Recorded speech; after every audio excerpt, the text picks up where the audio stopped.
उसने पटना का टिकट कराया, बोला तुझे अगर उतरना है तो खंडवा उतर जा, ओंकार जी से परिक्रमा कर सकता है, नहीं तो जबलपुर उतर जा, नहीं तो फिर आगे कटनी चला जा, वहां से ओंकार अमरकंटक से परिक्रमा उठा सकता है। हाँ, उतर के नीचे आया और देखा तो पता चला कि किसी नदी के ऊपर से जा रही है ट्रेन। तो फिर मैंने पूछा लोगों कि कौन सी नदी है, तो बोले नर्मदा है। तब मुझे पता चला कि कुछ तो अलग है यहाँ पे। आपके लिए इतना लंबा बड़ा सोच के रखा था भैया ने, सच्ची। हाँ, तो इसलिए मैया बोल रही थी कि तेरे पास जो है दे दे मुझे। आगे का कैसे आपको जर्नी कैसे कैसे मतलब आप... पानी नहीं मिल रहा है मैया का, इसलिए मैं आगे आगे अंदर अंदर अंदर जा रहा था और जमीन कड़क थी। तो एक्चुअली ना पूरा कीचड़ था और ऊपर से सूख गया था, और एक लेवल के बाद उसने मेरा वजन लेना छोड़ दिया और मैं धप करके अंदर जाना चालू हो गया। हाँ, और मैं अंदर घुस रहा हूँ ऐसे, फिर वही शाम धीरे धीरे धीरे धीरे अंदर जा रहा हूँ और कोई नहीं वहां पे। मैं बोला चलो अभी मैयार पर होना है। मेरे को आप वो इंसिडेंस बताइए ना कि आपको ये नाम की उत्पत्ति कैसे हुई, आपका चैनल का नाम देना, ये उत्पत्ति कैसे हुई आपकी? तो उससे मैंने नर्मदा नाम अवेलेबल है क्या देखा, तो अवेलेबल था। मैया ने वो बाजू में निकाल के रखा था मेरे लिए, शायद लगता है। नर्मदे हर प्रशांत बाबा जी, नर्मदे हर। नर्मदे हर मैया, नर्मदे हर। आपको पता नहीं है, आपको जैसे चारों मुल्क सब 11 मुल्कों की क्या बोलते हैं ना, पुलिस ढूंढती है ना, वैसे मैं आपको ढूंढ रही थी। इतना मैं बेताब थी आपसे मिलने के लिए, क्योंकि मैंने आपने जो लिखा है, आपकी लिखावट है, हालांकि वो मराठी में है, पर हमारे दर्शक भी सच में जानेंगे कि आपने जिस तरीके से अपने सुंदर लिखा है, जितनी सुंदर परिक्रमा है उतनी ही अच्छी आपकी लेखनी भी है। डॉन को पकड़ना मुश्किल ही नहीं, नामुमकिन है। मैया, मैया की कृपा है सब। मैया, ये अपना कुछ है ही नहीं। आप खुद तो परिक्रमा से आप जानती हो कि एक बार परिक्रमा कर ली तो अपनी बागडोर पूरी उसके हाथ में चली जाती है, फिर आप क्या कुछ नहीं कर सकते। जैसे वो मैया चलाएगी वैसे चलना है, बस आनंद आता है। आपने कौन से साल में परिक्रमा की बाबा जी? मैंने मैया 1 जनवरी 2022 को मैंने प्रारंभ किया था जबलपुर से, ग्वारी घाट से। अच्छा। और 165 दिन मुझे लगे थे। तो लगभग 5.5 महीने के बाद परिक्रमा पूर्ण हुई थी। तो मतलब इतना लेट क्यों शुरू किया था? जनवरी मतलब बहुत मतलब लेट हो जाता है, कैसे क्या इतना लेट शुरू? सच बताए तो मैंने परिक्रमा के बारे में कोई ब्लॉग नहीं पढ़ा था, कोई जानकारी नहीं, कुछ नहीं लिए थे। बस मन में इच्छा थी कि मैया की परिक्रमा करनी है। अच्छा। तो बस जिस दिन इच्छा हुई घर से निकल पड़ा। साथ में बस ये एक वस्त्र जो पहना अभी, इसी वस्त्र में निकला मैं। और रास्ते में सब मिलता गया, लोगों ने बताया कैसे जाना है, कहाँ से करना है। फिर ओंकार जी से परिक्रमा लोग ज्यादातर उठाते, वो भी मुझे पता नहीं था। तो जबलपुर पहुंच गया। तो जबलपुर में रामदास स्वामी जी का मठ है, तो मैंने सोचा था वहां से चालू करेंगे। लेकिन मैया का नियोजन अलग होता है। हम मतलब ये पता नहीं था शुरू शुरू में परिक्रमा से लगता है कि हम कुछ प्लानिंग करेंगे, लेकिन मैया प्लान कर देती है। तो जबलपुर में चला गया वो मठ। उस समय कोविड का ये चल रहा था दौर, तीसरा लॉकडाउन लगने के चक्कर कगार पे था। तो नहीं हो पाया उनका, मतलब मठ बंद था। तो सीधा ग्वारी घाट में चला गया भैया के गोद में। वो 1 जनवरी था, तो पूरा नया साल और अमावस थी कोई उसके आसपास, तो बहुत भीड़ थी घाट पे। तो कोई बताने के मूड में नहीं था। तो फिर कुछ नहीं, मैया में चला गया। मैया में डुबकी लगाई। एक साधु महाराज आए, उन्होंने सब बताया मुझे। वो बोले परिक्रमा में क्या? बोला नहीं। तो बोले करनी है क्या? बोला हाँ। उन्होंने सब बताया, उन्होंने सब सामग्री दे दी साथ में। जूते भी नहीं थे, कुछ नहीं था साथ में, मतलब झोली भी नहीं थी, कमंडल नहीं था, कुछ नहीं था। सब रास्ते में एक मिलता गया और परिक्रमा होती गई। मतलब आप जो बोले अभी बोलते बोलते कि ये वस्त्र में गया था, बस सच में उसी वस्त्र में थे? हाँ, बस बस वस्त्र था और कुछ मतलब पैसे या मोबाइल ऐसा भी कुछ साथ में नहीं लिया था मैंने। मुझे मतलब एक सच बताऊं तो एक चिकित्सक स्वभाव है। मैंने बोला था कि चलो मैया मदद करती है, ऐसे बोलते हैं जो पहले दिन से देखते कि क्या मदद करती है, देखो चलो। तो इसलिए मैंने कुछ साथ में लिया नहीं था। लेकिन घर से बाहर निकला तो पहले आधे घंटे में एक आदमी मुझे मिला जिसने मुझे टिकट करवाया। उसने पटना का टिकट कराया, बोला तुझे अगर उतरना है तो खंडवा उतर जा, ओंकार जी से परिक्रमा कर सकता है, नहीं तो जबलपुर उतर जा, नहीं तो फिर आगे कटनी चला जा, वहां से ओंकार अमरकंटक से परिक्रमा उठा सकता है। तो कुछ पता नहीं था, तो मैंने सोचा चलो जबलपुर सुना हुआ लग रहा नाम, तो जबलपुर से उठाएंगे, ऐसा हो गया। अरे बाप रे! मतलब कोई अनजान जिसने टिकट निकाला वो आपके जान पहचान का नहीं था? नहीं, वो उन्होंने मतलब रास्ते में पूछा कहाँ जा रहे हो बाबा जी से, तो उन्होंने परिक्रमा करी थी एक्चुअली। वो जो थे, तो मेरा भेष देख के वो शायद उनको कुछ लगा हुआ कि कोई परिक्रमा से लग रहा है। तो उन्होंने, इस भेष का बहुत महत्व है एक्चुअली। अभी मैं जो पहना हूं ना, मैं अगर टी शर्ट पहन के बैठता ना, तो मुझे वो पता नहीं, वो भेष का अलग ही गरिमा है, महिमा अलग है इसकी। मतलब मुझे तो ऐसा कभी भी लगता है कि मैया के किनारे बहुत सारे जंगल है, जैसे आप जानते हो कि लगभग 50-52 बड़े बड़े व्याघ्र प्रकल्प है, या फिर नेशनल जो बोलते हैं अभयारण्य वैसे है, रिजर्व फॉरेस्ट। तो उसमें जो भी शेरनी रहेगी अपने बच्चे को सिखाते रहेगी, देखो ये सफेद कपड़े में जो जा रहा है ना, इसको खाना नहीं है ये। क्या बात है। तो ये जो ड्रेस कोड का भी बहुत महत्व होता है परिक्रमा में। तो फिर उसने वो ड्रेस कोड का फायदा मुझे वहां पे, मुझे शायद लगता है कि उसको लगा होगा। उसने पूछा कहाँ जा रहा है, बोला परिक्रमा करने। कैसे जाओगे? बोला पता नहीं। तो बोले बैठ जाओ, मैं तुमको बताता हूँ, मैंने किया हुआ है।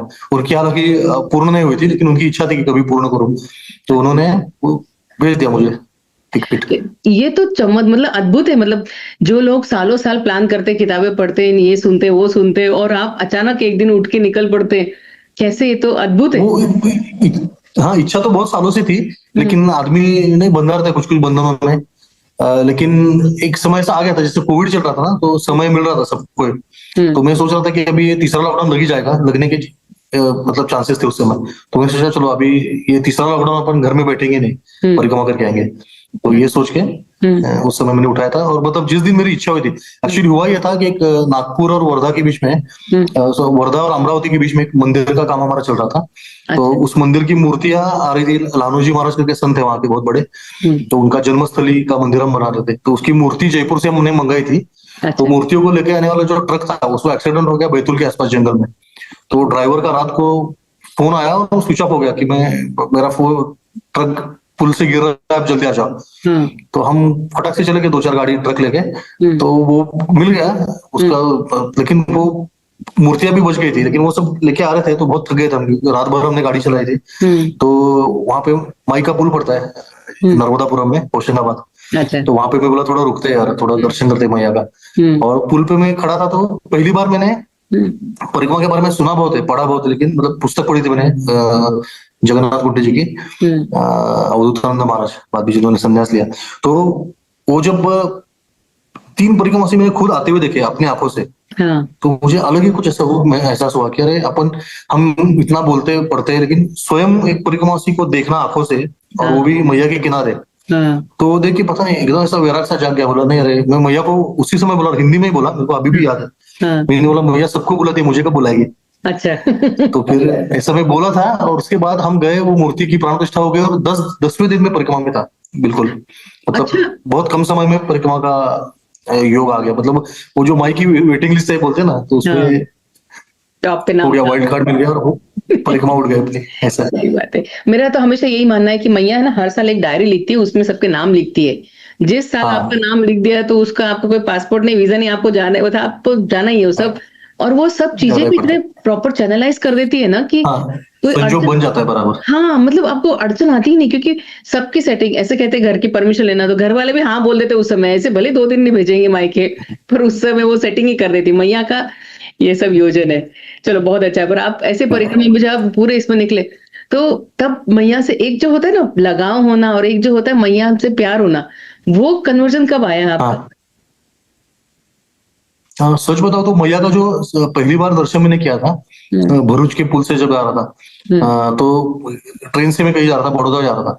तो ना पहली बार मुझे ऐसा एनर्जी बहुत फील हुआ था। और मैं तो सोया हुआ था ऊपर की बर्थ में। हमें लगा ये एनर्जी कहाँ से आ रही है, एकदम जैसे नहीं पूरे शरीर में ऐसे एकदम बहुत अलग ही वो एहसास था। तो मैं उतर के नीचे आया और देखा, तो पता चला कि किसी नदी के ऊपर से जा रही है ट्रेन। तो फिर मैंने पूछा लोगों कि कौन सी नदी है, तो बोले नर्मदा है। तो मुझे पता चला कि कुछ तो अलग है यहाँ पे। अच्छा। मतलब उसकी जो ऊर्जा है ना, वो सबसे पहली बार मैंने वो फील किया एक्चुअली, जब मैं जानता भी नहीं था कि ये नर्मदा जी है। ठीक है। उसके बाद फिर एक मेरे सन्यासी मित्र के गुरु थे, सन्यासी महाराज अद्वितीयानंद सरस्वती जी। तो उन्होंने जब देह त्याग दिया था, तो उनकी अंतिम इच्छा थी कि नर्मदा जी में अर्पण करो हमारा देह। तो उनका देह अर्पण करने के लिए मैं तब तमिलनाडु रहता था, तमिलनाडु से उन्होंने बुला के लिया था मुझे यहाँ पे। तो तब पहली बार मेरा स्पर्श हुआ मैया को। अच्छा। दर्शन पहली बार वो भरूच से हुआ, पहली बार स्पर्श करने का मौका मुझे उनका जो देहार्पण हमने किया मैया में, रामपुरा घाट के इधर। तो तब पहली बार मैंने स्पर्श किया, तब भी मुझे वही फीलिंग आ गया कि कुछ तो अलग है, एक ऐसा झटका सा लग जाता है। तो तब तो वो उस समय मुझे पता था कि यार जो अपने को यहीं पे आना है, कभी आज नहीं तो कल। तो वो किनारा में देखता था ना, तो मुझे ऐसा लगता था कि यहाँ तब कुछ तो अट्रैक्शन था अलग सा, कि यहाँ आना है। वो नर्मदा खंड अलग ही है, नर्मदा खंड है ना, वो आपको आकृष्ट कर ही लेता है, वो तपोभूमि है। सत्य को हजारों करोड़ों सालों से इतने लोगों ने वहां पे तप किया है ना, हाँ। वो खींच के लाते हैं आपको। आप कोई भी हो, कहीं भी हो, कुछ भी करते हो, उसको कुछ फर्क नहीं पड़ता। उसकी लिस्ट में आपका नाम आ गया तो आपको आना पड़ेगा। बराबर। आप ऐसा अभी है। बोल रहे हो, देखो मेरे आंख में आंसू आते, रोंगटे खड़े हो जाते हैं कि जो आप बोले ना स्पर्श, और सच में है, वो स्पर्श ही इतना है। हाँ, वो मुझे लगता है वो तरल फॉर्म में शिव ही बह रहे हैं, वो अमृत है। आप बिल्कुल बिल्कुल, किसी भी साक्षात। तरह की वो मतलब, जल है ही नहीं। हाँ जल नहीं है वो, ये यही है ना वो। हाँ, उसको जल समझना बहुत बड़ी गलती है। मतलब मैंने जब शुरू की थी ना, मैं आपको तो, मैं तो वो पानी ही था मेरे लिए, जल तो था ही नहीं, पानी सिर्फ करना है। वो पानी से कब जल बना, जल से कब नर्मदा मैया देवी बनी, और देवी से कब वो मेरी मैया हो गई। ये जो जर्नी है ना, ये वाह। मेरे मेरे को ही नहीं पता चला कि वो पानी से जल, जल से देवी, देवी से मेरी मैया। अपन किसी अपनी माँ का स्थान अपन सबको नहीं दे पाते, और वो जगत नहीं नहीं, जननी ये है, बात सही बात है। उसने चूज कर लिया है अपने को, और कुछ नहीं, मुझे बिल्कुल, लगता है ना। बहुत बढ़िया लगता है। जन्म जन्म की माता है। देखो ना, सब मतलब कल्पांतों के बाद भी वो जीवित है। वो पूरी सृष्टि का जब प्रलय हो जाता है, उसके बाद भी मैया बहती रहती है। तो वो उसकी विशेषता है। पूरे मतलब जितने भी नदियां हैं पूरे विश्व में, सबसे पुरानी मैया को माना जाता है, क्योंकि उसको प्रलय में उसका नाश नहीं होता, विनाश नहीं होता। इसलिए नर्मदा खंड, मुझे ऐसा लगता है कि भगवान ने ना नर्मदा खंड को हर हर तरह का एक स्पेसिमेन स्पीशीज वहां पे है, कि जिसको संभाल के रखता है, और प्रलय के बाद वापस सृष्टि निर्माण करते समय वो काम आता होगा। हाँ हाँ। बहुत अलग है नर्मदा खंड का महिमा। तो जब आपने शुरू की जोगी टिकड़िया से, है ना, तो जोगी टिकड़िया से, नहीं जोगी टिकड़िया से किया आपने ना, जबलपुर से, ग्वारीघाट से। ग्वारी, ग्वारीघाट सॉरी से। सॉरी सॉरी, ग्वारी घाट से शुरू किया आपने। तो ग्वारी घाट में जैसे आप शुरू किए, उसके बाद आप चलने लगे, उसके बाद संकल्प पूजा वगैरह सब हो गई हाँ आपकी। बिल्कुल बिल्कुल, कुछ पता नहीं था। हाँ, चलने लगा था। आगे का कैसे आपको जर्नी, कैसे कैसे मतलब आपका। कैसे पता है मुझे ना, मतलब मंडला मार्ग का बारे में उस समय पता ही नहीं था, कि मंडला मार्ग से मतलब मैया के किनारे चलना है, यही मुझे पता नहीं था। मैं बस चलता रहा, और लोग बताते गए, वैसे मैं चलता गया। तो फिर लोगों ने वहां पे जो जोगी टिकरिया वाला रास्ता, मतलब बाहर का जो रास्ता बता दिया कि यहाँ से जाओ करके, शहडोल वगैरह उस मार्ग से।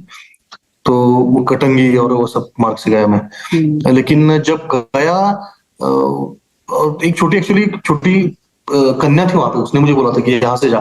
और अभी मुझे पता चलता कि अगर मैं उस मार्ग से नहीं जाता, मंडला मार्ग ले लेता, तो फिर मेरी परिक्रमा चतुर्मास लग जाता। तो मेरी चतुर्मास लगने के एक दो दिन पहले बराबर परिक्रमा पूर्ण हुई थी मेरी। तो सब नियोजन मैया ही करती थी, कुछ नियोजन नहीं था मेरा। मैं मकर संक्रांति के दिन में अमरकंटक में था, महाशिवरात्रि के दिन में ओंकार जी में था, अरे वाह। नर्मदा जयंती भी। हाँ, ऐसे जो भी महत्वपूर्ण, जैसे अपना हनुमान जयंती के दिन में किसी हनुमान मंदिर में था, राम जयंती के दिन में राम मंदिर में था। ऐसा वो सब नियोजन में, अब जो शूल पानी की झाड़ी में होली का त्योहार बहुत बड़ा मनाया जाता है, हाँ। वो एक हफ्ता चलता है। अच्छा तो जिस गांव में जिस दिन की होली रहती थी, उसी गांव में उसी दिन में रहता था। अच्छा। तो मैंने हर गांव की होली देखी है। हाँ, तो ये परिक्रमावासी को दिखती नहीं, क्योंकि परिक्रमावासी परिक्रमा उठाते हैं यूजुअली दशहरे के बाद में, या फिर देव उठने का 11 को। तो उनको दिखता नहीं वो। मेरी ऐसे बीच में से ही चालू किया था, कोई नियोजन नहीं, कुछ नहीं। तो मैया ने पूरा नियोजन किया था समय मानता आज भी, तो क्योंकि ये मुझे जो बैग, देखने को मिला वो शायद ही। सही बात है। नहीं ये बैग वगैरह फिर कैसे मिले आपके, कमंडलू दंड, ये जो ये सब चीजें, जो बेसिक एक चीजें हैं साधु थे, एक ग्वारी घाट पे एक साधु रहते थे। तो उन्होंने वो झोला लेके 2 परिक्रमा करी थी उनकी। तो तीसरी परिक्रमा बोले, जा इसको तीसरी परिक्रमा करके ला। ऐसे उन्होंने वो झोला दे दिया। फिर कपड़े किसी ने दे दिए, किसी ने शाल दे दिया, जूते एक ने दे दिए। ऐसे वो अपने आप सब सामान जमा होता गया। कितने कितने जोड़ी जूते लगे आपको। बाप रे। मैं ना, मुझे परिक्रमा ना एक्चुअली नंगे पाँव करनी थी। मेरी इच्छा थी कि मैं नंगे पाँव करूं, और किनारे से करना था। एक इच्छा थी कि किनारा मैं छोड़ू नहीं, क्योंकि उसका जो स्पर्श है, वो स्पर्श का मैंने आनंद, जो स्पर्श का अनुभव लिया था ना, वो मुझे गंवाना नहीं था। मैं हर कुछ मिनट के बाद मैया को जाके स्पर्श करता था उसको। मैं तो पूरा जो दंड है ना मेरा, मैया में डूबा, मेरा दंड कभी सूखा नहीं था, हमेशा मैया के जल से गीला रहता था। ऐसा मेरा संकल्प किया था मैंने। तो वो एक्चुअली पागलों जैसा संकल्प है। ऐसा आज मैं पीछे मुड़ के देखता होता है, क्योंकि बहुत मैया को परेशान किया मैंने, लेकिन चल रहा था। तो साधु ने बताया था कुछ, कि तू किनारे से चल रहा है तो जूते पहन के चल, क्योंकि वहां पे आजकल वो पानी के मोटर्स और वायरिंग वगैरह जो रहते हैं ना, खुले रहते वायर्स, तो कीचड़ में करंट उतर जाता है, तो थोड़ा डेंजरस है वो। तो इसलिए फिर जूता एक ने दे दिया। मुझे लगा कि एक जूते में हो जाएगी परिक्रमा, लेकिन परिक्रमा खत्म होते होते मेरे 15 जोड़ी जूते हो गए थे। इतने 15। इतने। हाँ, हाँ 10 दिन में एक जूता फट ही जाता था मेरा बिल्कुल। और माई का कैसा, मैया को हम दाहिने हाथ करके चल रहे और ऐसा उतार रहता है मैया की तरफ, तो हमेशा एक जूता ज्यादा घिसता था, एक जूता कम घिसता था, तो हमेशा मेरा दाहिना वाला जूता फट जाता था क्योंकि उस अच्छा। पे वजन ज्यादा था। हाँ। हाँ हर बार मेरा दाहिना जूता फट गया पहले। अच्छा। और 15 जिस दिन जूता फट गया उस दिन नया जूता लेके कोई ऐसा, बाबा जी ये लो जूते, और मेरे साइज के बिल्कुल। जैसे एक बार हुआ ठीक है, 2 बार हुआ ठीक है, 15 बार हुआ है। अरे बाप रे। एक आध इंसिडेंस बताइए आप मुझे, कैसे कैसे जैसे हुआ, कैसे आए वो? जैसे देखो, ये जूते को तो मुझे मिलते जा रहे थे, अब मुझे पता था कि अपने को जूते मिलते हैं, हाँ। तो जूतों के लिए मैंने नियोजन करना, ये गलत बात थी वैसे। लेकिन एक दिन क्या हुआ, एक चिखलदरा के आसपास में गया था, तो किसी ने मुझे बोला कि अभी यहाँ आगे पूरा जंगल लग जाएगा, तो आप एक काम करना, जो भी कोई दवाई कुछ लेना है, चीज वस्तु यहीं पे लेना, आगे 10-15 दिन कुछ मिलेगा नहीं। तो फिर मैंने सोचा, मेरा जूता फटने को आया था, तो मैंने सोचा चलो जूते के लिए ना, मैं साथ में पैसे लिए नहीं थे, लेकिन लोग रास्ते में दक्षिणा देते ना, तो वो बराबर। दक्षिणा जमा होते रहते, तो उसका वहां कोई खर्च भी नहीं है, क्योंकि रास्ते में कोई खरीदना नहीं, खाना नहीं, कुछ नहीं। बराबर। तो उसमें से ना, और मैं बांटते रहता था, जैसे आएंगे बांटूंगा, लेकिन मैंने उस समय मेरे मन में मोह आ गया, मैंने बोला 300 रुपये बाजू में रखते हैं, हाँ। नई चप्पल ले लेंगे। हाँ, हाँ। 300 रुपये की हवाई चप्पल लेने का मेरा अपनी मतलब दिमाग की सोच देखो क्या, हाँ। 300 रुपये की चप्पल ले लेंगे, ऐसा करके मैंने वो 300 रुपये बाजू में रख दिए। और फिर चल रहा था मैया के किनारे, और एक मैया से संवाद होता रहता है, आप तो जानती है। तो मैं बोला यार मैया, बहुत दिन हो गए तुम्हें दर्शन नहीं दिया, और तो मैंने बोला चलो अभी मेरे सामने जो भी प्रथम व्यक्ति आएगा, चाहे व्यक्ति हो, चाहे पशु हो, चाहे पंछी हो, सर्प हो, जो भी पहला आएगा जीव, उसको मैं मैया मान के प्रणाम कर लूंगा, ऐसे मैंने सोचा। और चल रहा था, तो चलते चलते कैसा बड़ा पत्थर था, पत्थर के पीछे देखा मैंने, तो एक ऐसा बुजुर्ग आदमी, बूढ़ा आदमी मैया में बैठ के ऐसा, उसके पास कंघी थी, वो कंघी जल में डुबो के मैया के ऐसे बाल बना रहा था। अच्छा। तो मैं थोड़ा सा, मुझे गंदा लगा कि बाल बना के वापस मैया में धो रहा है, हाँ। तो इसे मैं मेरा ये भूल गया, मैं बोला था जो, मैं भूल गया कि जो पहला आदमी आएगा वो तू रहेगी। और फिर वो थोड़ा पागल जैसा था, बोला इधर क्या, बोला मुझे चाय पीने के लिए पैसे थे, तो 10 रुपए दे मैंने। तो बोला मेरा ये बनियान फट गया है, तो बनियान लेने के लिए पैसे थे। तो बोला कितने का आता है, बोला 160 रुपए। तो वो 300 रुपए तो अभी बाजू में रखे थे, अभी उसमें से निकल गए पैसे। बोला ठीक है चलो देना पड़ेगा, अभी इसको दे दिया। फिर बोला मेरे पास रुमाल नहीं है, तो मेरे सर पे मैं रुमाल बांधा था, बोला ये ले ले, बोला ये नहीं मुझे नया चाहिए। वो कितने का था, तो बोला इतने इतने पैसे दे दे। तो बोला एक काम कर, तू तेरे पास जितने पैसे सब मुझे दे दे। और एक थी मेरी सुप्त इच्छा थी, शूलपाणी की झाड़ी में शुरू में लूटते थे ना, तो इस बार तो अभी तो वो बंद हो गया पूरा लूटपाट। तो मेरी इच्छा थी, सुप्त इच्छा थी कि कोई लूटे परिक्रमा में तो आनंद आ जाए, तो वो भी हो गया पूरा वहां पे। तो बोला तेरे पूरे पैसे दे दे, तो मैंने सब दे दिए। और अंदर से थोड़ा मैं तिलमिला गया, बोला यार जूते लेने के लिए 300 रुपए रखे थे, वो भी चले गए। और मैं आगे गया तो बोला रुक रुक, तेरे पास और पैसे हैं। अरे भाभी सब तो दे दिया बाबा जी, बोले नहीं तू देख ले। तो मैंने फिर, उसने पूरा झोला उतरवा के चेक कराया, तो झोले के नीचे कहीं एक 10 रुपए की इतनी सी नोट ऐसी छोटी बन के चली गई थी कहीं कोने में, वो भी निकलवा ली। बोले चला अब खाली हो गया, बोले जा। और फिर मैं भी गुस्से में मैंने क्या किया, जो मेरे जूते थे फटे हुए वो निकाल के फेंक दिए। बोले मैया तू चाहती है ना मैं नंगे पाँव चलूं, चल। मैंने जूते फेंक दिए और मैं नंगे पाँव चलने लगा। 15 मिनट हो गए और मैं एक आश्रम में आ गया। एक वहां पे उड़िया साधु था, तो आते ही बोला अरे बाबा जी नंगे पाँव चल रहे हो। हाँ ना, बोला हाँ, कुछ बोलने के मूड में नहीं था मैं, क्योंकि मैं गुस्सा हो गया था मैया पे। तो वहां पे बोले कि देखो किसी ने नए जूते छोड़ के गए कल, और बोला है कि किसी परिक्रमा को दे देना, अगर तुम्हारे नाप के तो ले लेना। तो मैं गया, देखा तो यूके साइज 9.5 बिल्कुल मेरे साइज का जूता था, नाइकी का ब्रांडेड शू, कम से कम 8-10 हजार का होगा। हाँ, तो और पूरी परिक्रमा में सबसे ज्यादा वही जूता चला। तो मतलब आप सोचो कि मैया ने तुम्हारे लिए ब्रांडेड शू रखा हुआ है वहां पे, और अपनी अपनी क्या बोलते हैं, जेब मराठी में बोलते हैं ना, कि अपना ये कहाँ तक है दायरा, 300 रुपए का जो हवाई चप्पल। तो इसलिए तब से मैंने ये किया कि नहीं, अपने जिंदगी में भी यही नियम है, हम खुद कुछ प्लानिंग करेंगे तो अपनी क्षमता के हिसाब से करते हैं, अगर भगवान प्लानिंग करेगा तो बड़ा ही करेगा। सही है। तो इसलिए पूरा बागडोर उसके हाथ में सौंप दो, वो बराबर कर देता है। बताओ, आप लेके लेते हुए 300-350 के इतने से सस्ते से हल्के से लेते, आपके लिए इतना लंबा बड़ा सोच के रखा था भैया ने, सच्ची है। हाँ, तो इसलिए मैया बोल रही थी कि तेरे पास जो है दे दे मुझे, सब है तेरे लिए, टेंशन मत ले। बराबर है। ऐसा बस देने की भावना हो जानी चाहिए वहां पे, वो वही सिखाती है, संचित नहीं करना है हमको, कुछ संचय करके नहीं रखना है। बिल्कुल बिल्कुल। सही बात, हाँ, ये तो है। शूलपानी, आप बताए, शूलपानी से याद आया, शूलपानी का आपका सफर कैसा रहा? शूलपाणी का तो देखो, शूलपाणी की जो शुरू से ही मेरा ये निश्चित था। बहुत बार ना आजकल ऐसा होता है कि शूलपाणी की झाड़ी के पहले लोग बताना शुरू करते हैं, बहुत खतरनाक है, आप वहां से मत जाना, बहुत भयंकर है, ऐसा वैसा सब बताते हैं। अभी मैं सबको इस माध्यम से, आपके माध्यम से बताना चाहता हूँ कि शूलपाणी की झाड़ी अब पहले जैसे नहीं रही। शूलपाणी की झाड़ी के आरंभ से लेकर अंत तक 90% रास्ते बन चुके हैं, रोड बन चुके हैं प्रधानमंत्री ग्राम सड़क योजना से।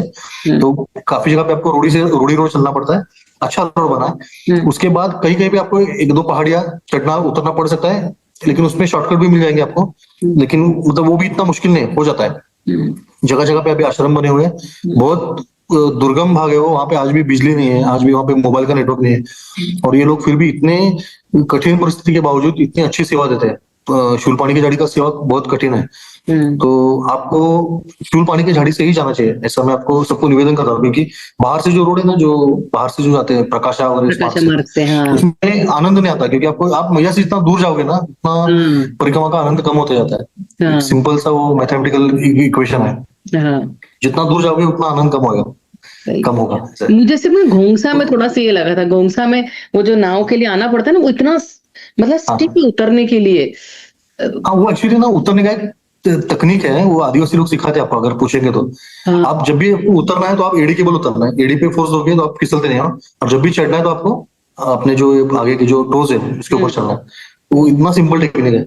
हाँ, तो बस कोई भी पहाड़ पे क्योंकि आप उस समय क्या अपने वजन भी, दंड कमंडल सब कुछ हाथ में, और नाव तो वो क्योंकि ना और गीला रहता है ना, पैर इतना सट्टा से ऐसा पटाख से फिसलता है, वो एक थोड़ा सा डिफिकल्ट है। एक्चुअली वही है कि आदमी को सबसे बड़ा डर ना गिरने का ही होता है, और मैया तो हमारा गिरने का डर निकाल के लेती है। वो बताती कि गिर भी गए तो कोई फर्क नहीं पड़ता। हम बचपन में नहीं गिरते थे, तो कुछ नहीं, हम ऐसे झटक के आगे चले जाते थे। तो परिक्रमासी पे ऐसे आप किसी को भी पूछना, वो बोल देगा कम से कम 10 बार तो गिरा ही होगा। गिरते, हाँ, आदमी गिर जाता है, हाँ गिरता ही है।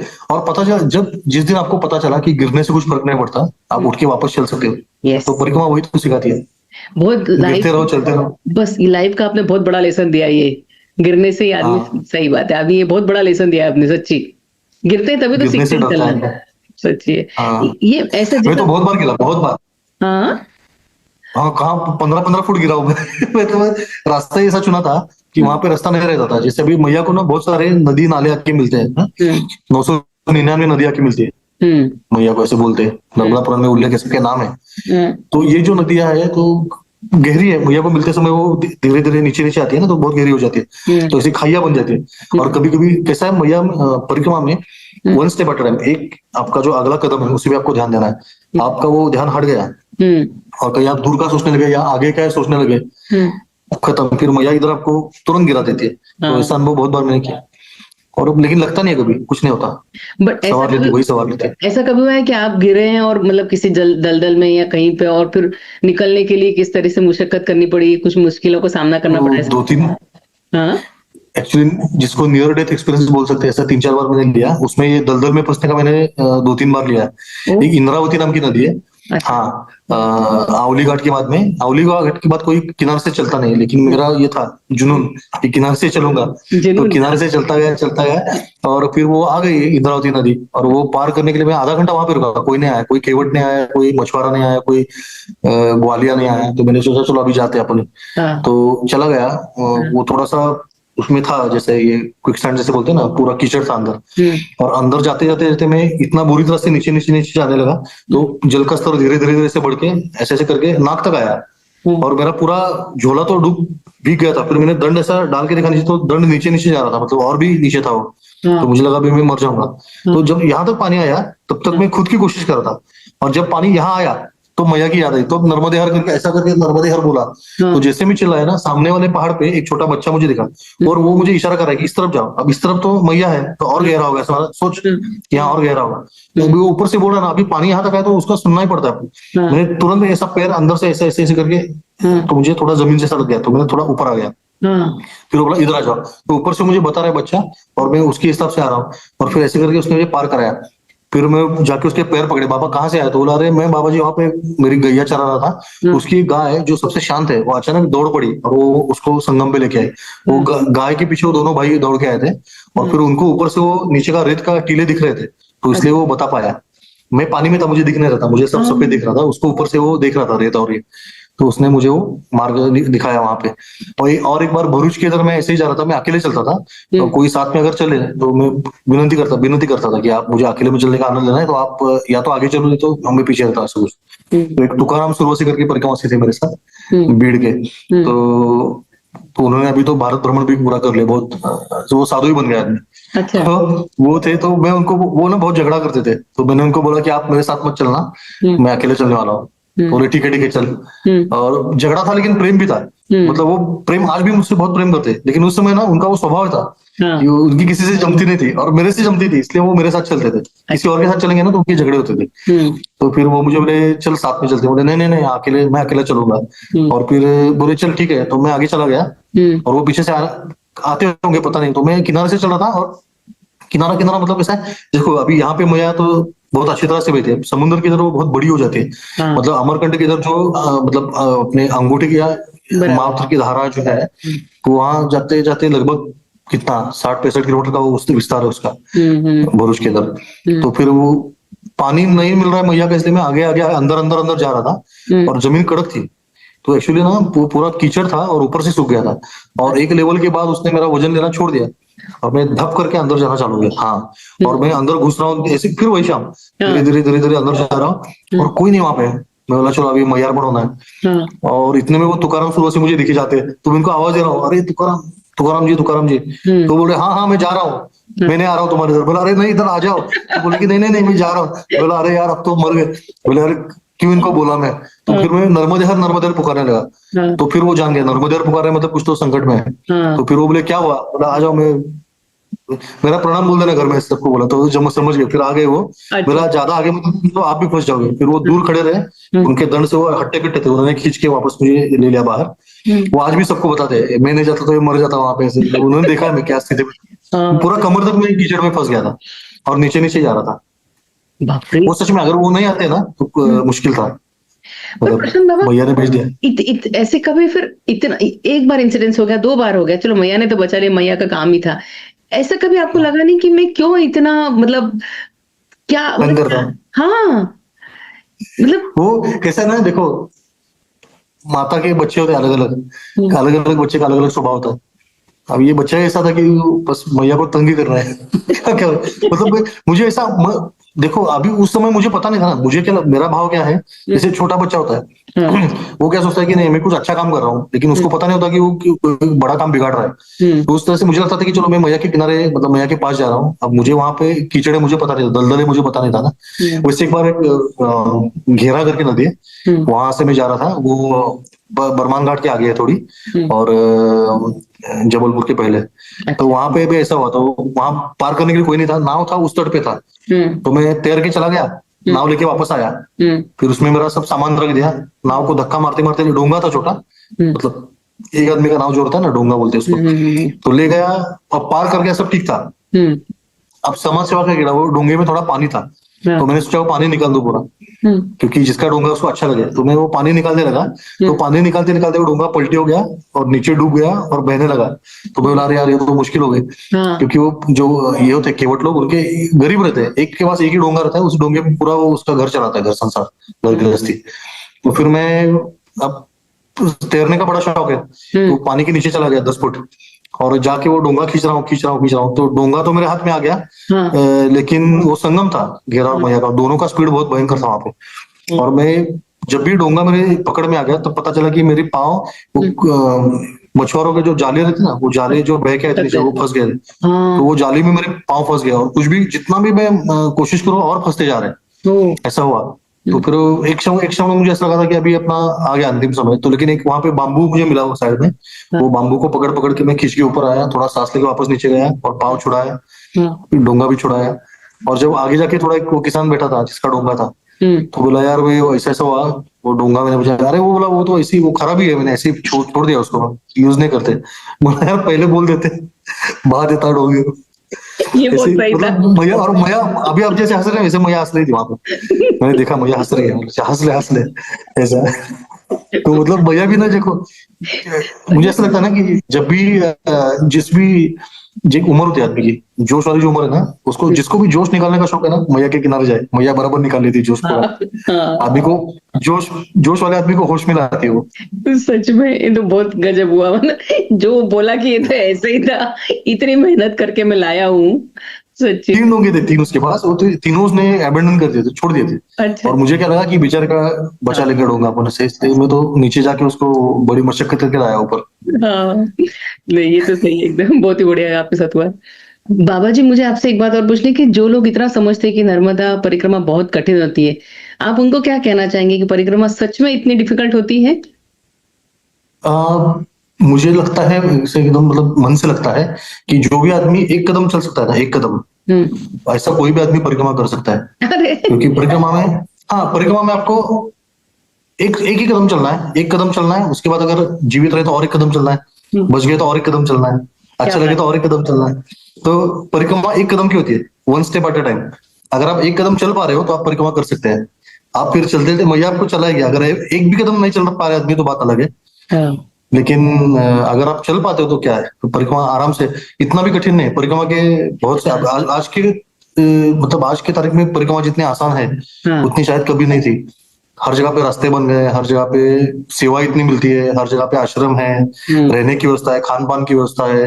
हाँ। सदाव्रत बहुत कम जगह पे मिलता है आजकल, मतलब बना बनाया खाना भी बहुत मिलता है मतलब। करीब करीब सदाव्रत का कंसेप्ट ही जा ही रहा है, नहीं है आलू। हाँ कम हो रहा है, बहुत कम हो रहा है, अच्छी बात है मतलब।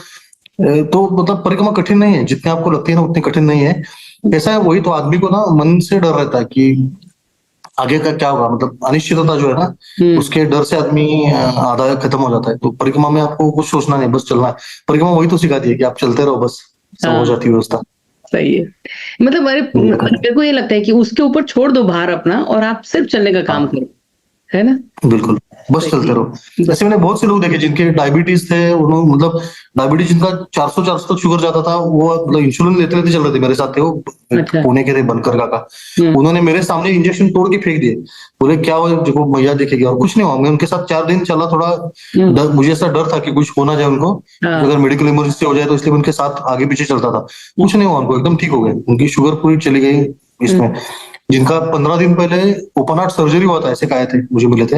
हाँ ओपन हार्ट सर्जरी के बाद 15 दिन के बाद वो वहां से भाग आए थे और परिक्रमा में आए थे। हाँ, ये तो वो है। भी चल रहे थे। अंध लोग चलते हुए, मतलब अंधे लोग मुझे मिले, अपंग अपाहिज लोग मिले।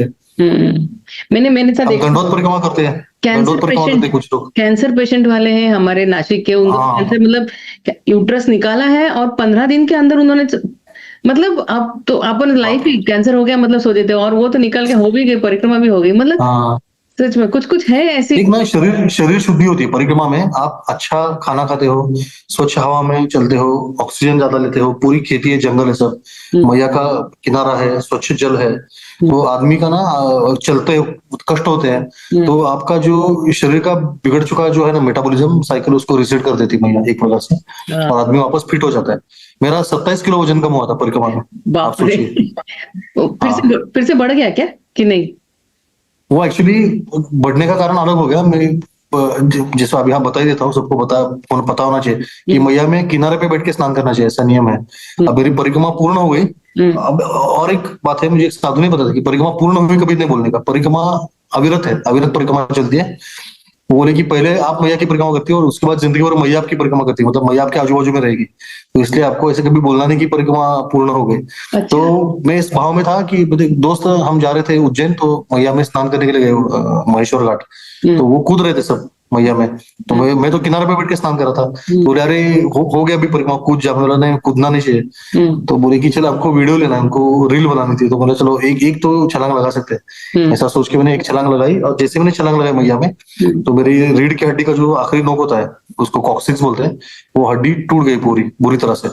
सिर्फ जल के स्पर्श से, नीचे पत्थर उत्तर कुछ नहीं था, 20 फुट गहरा पानी वहां पे। अरे तो उसके बाद में 1 साल पढ़ा रहा, एक जगह पे पढ़ा था। तो पढ़े पढ़े मैंने परिक्रमा में रोज डायरी लिखता था, तो डायरिया पढ़ रहा था। हम्म वो पढ़ पढ़ के फटने लगी डायरिया। तो फिर मैंने उसका रूपांतरण ब्लॉग में किया। हम्म फिर एक मेरे चाचा है, अंध है थोड़े, तो वो बोले कि मुझे सुनना है तो रिकॉर्ड करके भेज, तो उनको मैंने रिकॉर्ड करके भेजना चालू किया। और फिर उससे ऐसे करते करते वो यूट्यूब पे जो अभी मैं डाल रहा हूँ ऑडियो, वो उसका जन्म हुआ। मैया ने मतलब एक साल एक जगह पे मैं कहाँ बैठ जाता, एक साल एक जगह पे बैठ के लिखना मुश्किल है, लेकिन मैया ने एक जगह पे बांध के रखा मुझे, हड्डी तोड़ दी, मुझे पढ़ा रहे और लिखता रहे। तो फिर वो इसीलिए वो लेखन अभी भी हो रहा है, थोड़ा बाकी है लेकिन हो जाएगा अभी। तो अभी आप किस नाम से लिख रहे हैं, हमें दर्शकों को बताएंगे, जो हिंदी वाले दर्शक हैं उनको? वो माझी नर्मदा परिक्रमा ऐसा ब्लॉग का नाम है, माझी नर्मदा परिक्रमा .blogspot.com, ये उसका ब्लॉग का नाम है। और यूट्यूब पे अगर आप जाएंगे @ करके सर्च करते तो चैनल का नाम आता है @नर्मदा, देवनागरी लिपि में। आपको हिंदी मतलब में लिखना है नर्मदा, यही नाम, उतना ही नाम है। मेरे को आप वो इंसिडेंस बताइए ना कि आपको ये नाम की उत्पत्ति कैसे हुई, आपका चैनल का नाम देना, ये उत्पत्ति कैसे हुई आपकी? वो मतलब माझी नर्मदा के बारे में बोल रहे हैं? हाँ, मतलब जैसे नहीं, यूट्यूब पे कैसा है, यूट्यूब पे नाम तो कुछ भी रख सकते हैं, तो यूजुअली ऐसा कोई तो रैंडम स्ट्रिंग वो दे देता है, जैसे आपका ईमेल आईडी हो उसके हिसाब से माझी नर्मदा परिक्रमा 1 2 3 4 5 6 कुछ तो नाम आया था। तो उसमें मैंने सोचा कि अलग से नाम रख सकते, क्या रख सकते हैं। तो फिर मैंने सोचा कि नर्मदा जी पे तो इतने सारे चैनल है, इतने लोग कुछ करते हैं, तो नर्मदा नाम तो किसी लिया ही होगा, ऐसे मैं सोच रहा था। लेकिन परिक्रमा आपको क्या सिखाती है कि सोच में और वास्तव में अंतर होता है। तो मैंने बोला करके तो देखते हैं, तो इसलिए मैंने नर्मदा नाम अवेलेबल है क्या देखा, तो अवेलेबल था। मैया ने वो बाजू में निकाल के रखा था मेरे लिए, शायद लगता है। तो आपके लिए नर्मदा इतना ही नाम है। आपके लिए मैया ने रिजर्व कर रखा था कि ये नाम से आप ही को खोलना है, सच्ची? वो जैसे VIP सीट ऐसे रखते हैं कि चलो इस सीट पे कोई नहीं बैठेगा, वैसे नर्मदा नाम मेरा वो अच्छा लगा, बहुत अच्छा लगा। मैं अभी भी प्रेम करती है बहुत, मतलब जहां भी जाऊँ ना, उसने पूरी मतलब अभी मुझे वो समझ में आ रहा है कि अपना जिंदगी की पूरी बागडोर के हाथ में चली गई कब की। नहीं, ये जो आप बोले ये प्रेम, ये फील होता है ना बाबा जी हमको? बिल्कुल बिल्कुल, है ना, हर क्षण फील होता है। ये आभास नहीं है, ये फैक्ट है, ये रियल है ना। हाँ, ये फैक्ट है, फैक्ट है। हाँ, भाई बहुत से लोगों को लगता है, जो ज्यादा पढ़े लिखे ना, उनको लगता है हेलुसिनेशन है, ऐसा ऐसा। ये सब कुछ नहीं है। नर्मदा इन इटसेल्फ इज एक सुप्रीम पावर है, वो आपको यू कैन फील इट, आपको उसका अनुभव होता है। और ये अनुभव करने की बात है, मतलब कैसे कुछ चीजें हम शब्दों में नहीं बता सकते, वो अनुभव करने की चीज है। जैसे मैं आपको बताऊं कि ऐसा चौखुर होता है, सफेद रंग का होता है, और अब जीभ पर को तो अच्छा लगता है, तो आपको कुछ पता नहीं चलेगा। लेकिन एक चुटकी भर शक्कर आपको दे दूं तो आपको पता चलेगा क्या कि मैं शक्कर के बारे में बोल रहा हूँ। तो वो चुटकी भर शक्कर खा लो बस, उसका वर्णन करने में कोई आनंद नहीं है। ऐसे कभी चलते हुए कोई आभास हुआ आपको, इंसिडेंस हुआ मैया का ऐसा, जहाँ आप वो तो देखो साक्षात हमारे, मैंने मतलब मेरा जो कैसा प्रयत्न रहता था कि मैं मैया का किनारा कभी छोड़ता नहीं था। जितना हो सके रास्ता बने ना बने, मैं किनारे से चला जाता था। एक कदम रखने की जगह तो किनारा, तो वो साक्षात हमेशा बाजू में थी, दिख रही थी। लोग बोलते हैं कि मैया का दर्शन हुआ क्या, मैया कितने रूपों में है। एक तो वो तो साक्षात बह रही है, आपको उसके जल का दर्शन हो रहा है, उसका ध्वनि आपको सुनाई देता है। उसके अभी जो फसल दिख रही है, फसल मतलब क्या है, वो मैया की मिट्टी और मैया का ही जल है, उसी से वो फॉर्म हो रहा है। तो उसके पूरा हर कण में मैया ही है ना, मॉलिक्यूल से। अब वो जो अन्न खा रहे हैं वो मैया के किनारे के हर तटवासी पूरा सब मैया ही मैया है। अब देखो ना, शरीर में अपने 90% पानी होता है, वो सब मैया का ही जल है। और क्या है, मतलब सब हर जगह आप जहां देखो ना, लोगों को ऐसे गलतफहमी है, गलतफहमी नहीं बोल सकता मैं, वो अपने भाव के ऊपर है। देखो अनुभव ये चीज ऐसी है ना कि अपने भाव के जैसा भाव है, जितना तीव्रता से भाव आपका रहेगा, उतना तीव्रता में अनुभव आता है। आपका भाव अगर है कि ये मुझे दर्शन देगी, तो वो जरूर अवश्य दर्शन देती है। आपका अगर उतना विश्वास नहीं है तो शायद ना हो दर्शन, ऐसा भी हो सकता है। लेकिन मैया हर क्षण मतलब रास्ते में आके आपको देखो, आपने ये अनुभव किया होगा कि 2 रास्ते आगे 2 रहे, तो बराबर वहां पे कोई ना कोई आदमी आ जाता है। आपको रास्ता, ये आदमी हो चाहे बच्चा हो, छोटे छोटे बच्चे 3 3 साल के बच्चे तक, बाबा जी यहाँ जाओ, बाबा जी सीधे हाथ जाओ, उल्टे हाथ जाओ, ये सब जो बताते हैं ना, तो ये मैया ही तो है। मैया मतलब और क्या है, यही तो समझना है कि उसका जो मैया किस स्वरूप में विराजमान है। तो हर जीव में, हर प्राणी में, हर वृक्ष में, हर पत्थर में, हर कंकर में वो शंकर है ना, बोलते ना, वो सब शिव स्वरूप ही है, और मैया स्वयं शिव स्वरूप है। किसी आप ये जीव बोले उससे मुझे याद आया, आप आपको किसी ऐसे एनिमल का सामना करना, कुछ लक्कड़कोट में बोलो या कहीं आपको ऐसे, या किसी? हाँ, अरे मैं ना रोज डायरी लिखता था ना, तो मैंने एनिमल सेंसस ऐसा प्रॉपर लिखे रखा है कि कितने आदमी, कितने जानवर मुझे दिखे थे। तो मुझे एक बार शेर की दहाड़ मैंने सुनी थी। मैं इसके था च्यवन ऋषि आश्रम और कश्यप ऋषि आश्रम के बीचों बीच जंगल है। हाँ। तो दोनों आश्रम जंगल में ही है। तो उसके मैं जब कश्यप ऋषि जी के आश्रम में रुका था, तो वहां पे रात को शेर ने आके गाय को खा लिया था आश्रम की। तो गाय उठा ले गया, वो हमने सुबह उठ के देखा तो गाय को घसीटते हुए लेके गया था, पूरा खून वून गिरा था, वो सब मैंने देखा स्वयं। और फिर वहां से मैं निकल गया। अब च्यवन ऋषि आश्रम जब जा रहा था, तो लगभग मैं 3 किलोमीटर का अंतर है, 1.5 किलोमीटर में चला गया, और मुझे अचानक शेर की दहाड़ सुनाई दे रही है। कितने बजे की बात होगी ये? कितने बजे की बात होगी? सुबह 7 बजे, 7 साढ़े 7 बजे। अच्छा। सुबह। हाँ, तो और मैं मतलब इतना पसीना पसीना हो गया था, क्योंकि देखो शेर सामने आया तो मैं ये करूंगा वो करूंगा सब मैंने सोच लिया था इधर से निकलते पहले। लेकिन जब दहाड़ सुनाई देती तो क्या करेंगे? तो पूरा शरीर मेरा मतलब 10 मिनट में एक ही जगह पे उभा था, खड़ा था, और सिर्फ उसकी आवाज सुन रहा था। उसके सिर्फ वो आवाज से ना वैसा पूरा मतलब शांति हो गया मैं पूरा।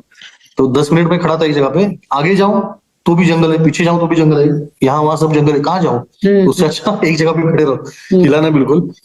खड़ा रहा, 10 मिनट के बाद उसकी आवाज शांत हो गई। उसने गाय को खा के, उसका पेट भरा होगा गौ माता को खा के, तो जंगल में वो नहीं ऐसे दहशत फैलाते आवाज करके, पर आप उस टाइप की अकेले आवाज थे उस थी। समय? हाँ, मैया और मैं। बाप रे, अकेले खतरनाक। कहा मैं, पूरे परिक्रमा में मैं कभी अकेला नहीं था, हमेशा मैया मेरे साथ थी, वो तो है। नर्मदा मैया। हाँ, वो लोग पूछते थे मुझे कि कितनी मूर्ति है, तो मैं 2 बोलता था। मैं कभी ऐसे नहीं बोला कि मैं अकेला हूँ, मैं बोलता था 2, तो बोलते दूसरा कौन है? हाँ, मैं बोलता था मैया और मैं। तो बहुत से साधु खुश हो जाते थे, बहुत से साधु गुस्सा भी हो जाते थे। गुस्सा क्यों? कि मतलब परीक्षा है, वो भी एक परीक्षा है कि तू क्या खुद को क्या समझ रहा है, दो इतना किधर है मैया चलती रही सामने, इतना सामर्थ्य तो मैया को प्रकट कर दे, ऐसे भी कोई बोला था। बोला नहीं, देखो मेरा ऐसा भाव है कि मैया मेरे साथ चल रही है, अभी आपको दिख नहीं रही वो बात अलग है। ऐसे क्योंकि मुझे तो हर क्षण उसका प्रतीत हो रहा था कि मैया है अपने साथ। बराबर है।